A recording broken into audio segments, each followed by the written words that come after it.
State police say that as of last night, the fire has been 90% contained. The evacuation of a 1-mile radius also still in place. Josh Robertson joins us live with the details on the explosion and the cleanup. Good morning, Josh. Yeah, hey, good morning, Lucy. Right now we're on Highway 10, and we actually had to walk down here to be able to see the river, the Tangipahoa River. Now, where we are right now is all blocked off. Actually, a state trooper let us walk past here, but we left our car down there. They have it blocked off right at the edge of the bridge, and you can see these crews here working right now behind us. This is a emergency response team that they're helping to work to try to get rid of some of the stuff here out of the river. Now, where we are right now, the water is actually pretty clear, but that's because they've set up booms a little ways down the river here, and Jake may be able to see it. You may see just a sliver of it off to your left here. It's this, you see these orange booms in the water. That's what's actually stopping the oil and any other residue that made it into the waterways from coming further down river. And this team is working here right off the bridge. Now, if you just kept going down I-10 past all of this stuff, which you can't right now, and also there's the evacuation that's a mile radius in place right now.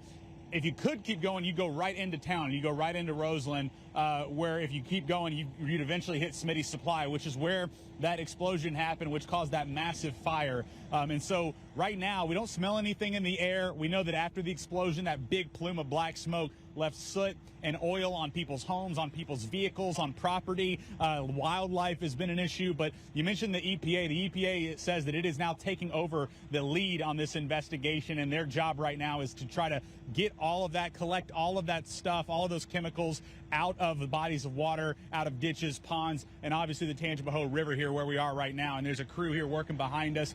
They said that the creek that's a little bit further past here, past the Tangipahoa River, is another spot where they said there's a lot of stuff in the water there from that explosion that sent chemicals and other things into the water. So the cleanup is still underway right now. I was told that evacuation order is still in place, a mile radius away from Smitty's, which encompasses a lot of the main part of Roseland. And so even the mayor who we talked to said that a lot of the residents, even outside of that evacuation zone, are also leaving their homes, staying in hotels. They said Smitty's Supplies has been helping out financially with those residents who've had to leave and find another place to stay for now. But the evacuation order is still in place. They aren't letting, I know off the interstate, right off of I-55, they wouldn't let us go any further than that. State police was sitting right there in the road with the roads blocked off. And so we kind of had to navigate our way around to where we are right now. But obviously you see crews working. It's very active out here this morning now as we are, day 3 from this fire that we know now is 90% contained,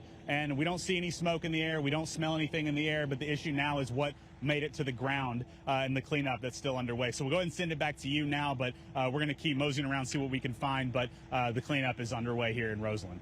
Yeah, Josh, it'll definitely be interesting to listen to the first EPA-led briefing after they assess the situation and we see exactly what this Environmental Protection Agency believes.